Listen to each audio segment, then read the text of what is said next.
What's up guys, Lewi here. Today we're going to talk about something I saw from a guy called Rich Webster. I follow him on a couple of different platforms. Super cool guy when it comes to productivity, time management, all that good stuff. And what I was looking at was a concept called one in, one out. And really what this comes a lot from like home decor or like stuff in your house, like to declutter is like a minimalistic way of thinking. So like, you know, if you live in a house or whatever and you bring something into the house, so it might be like a cabinet or whatever it is, the rule is when you bring one thing into the house, another thing has to go to make room for it. Otherwise, everything's going to clutter up. Make sense? And really what I started to think about was, how does this relate to real estate and what we do?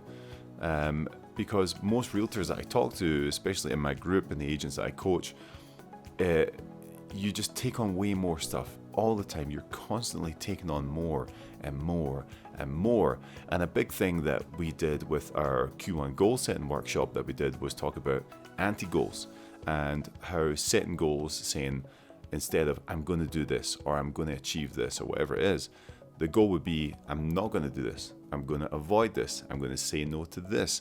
And anti-goals are a way of actually bringing down the amount of inputs in your life and things that stress you out and be able to move on with a streamlined business. So an anti-goal might be, hey, I'm going to stop working with clients who after 3 weeks of communication don't sign an exclusive right to buy or something like that. You can make up those rules for yourself. Everyone will have them. You have your thresholds of where you want to take things or not, but you know the kind of people who waste your time and you know the kind of people who aren't worth the valuable resource that you are. So I was thinking about this with clients, right? How do we apply this one in, one out rule?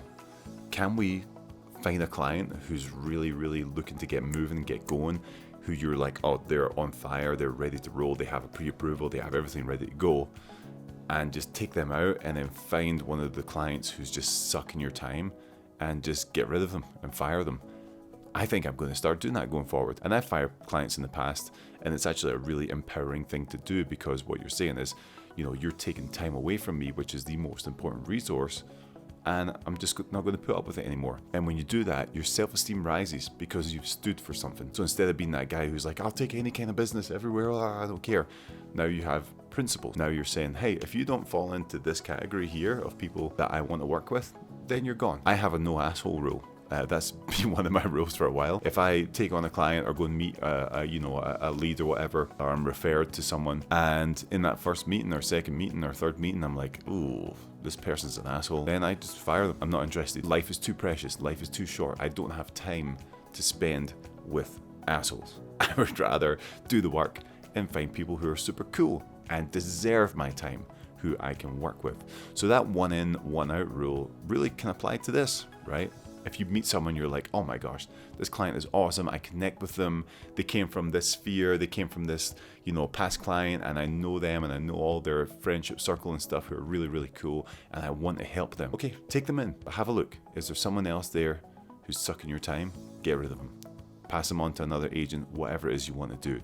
But this is a real way that you can do this and start to declutter your business. The other really important thing that Rich refers to here is what he calls your DMN, your default mode network, which is the way your brain works. And you've seen me talk about second brain, all that stuff. If you haven't, check out this video.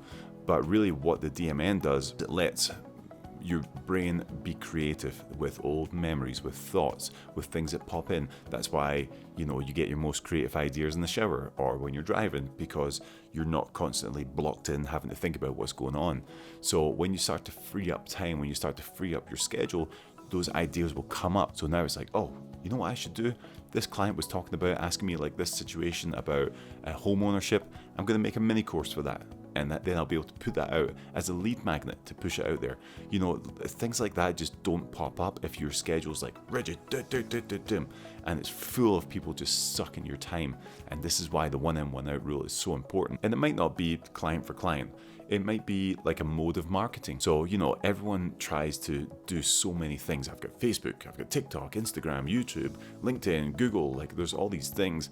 I focus on one or two and that's it, because I know I can do them well. And if I try and do everything at once, again, it's like clutter. It just is, my house is a mess. If I just streamline it down to a couple things, one or two things, then that's what you want to do.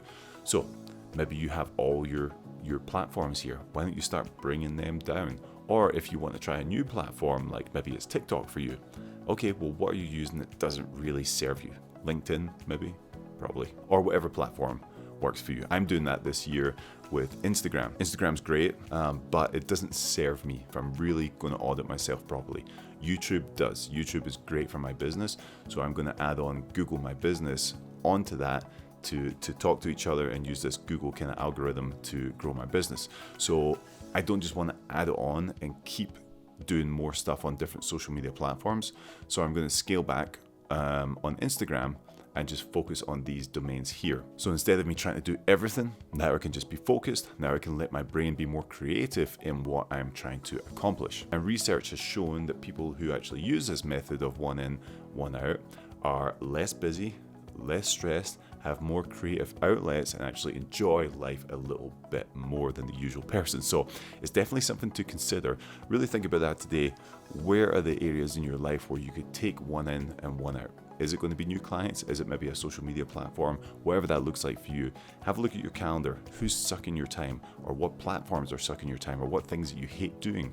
Can you outsource them? If you take on a new project, can you outsource the other one to a VA maybe, or something like that? But just think about adding on, but you're not taking away anything else, which is going to free you up and give you a more productive style of running your business. So something to think about, guys. I really love this concept. I'm going to be thinking about it a lot more this year moving forward as my business grows and moves in different ways. So if you like that, subscribe to the channel and I'll see you on the next one.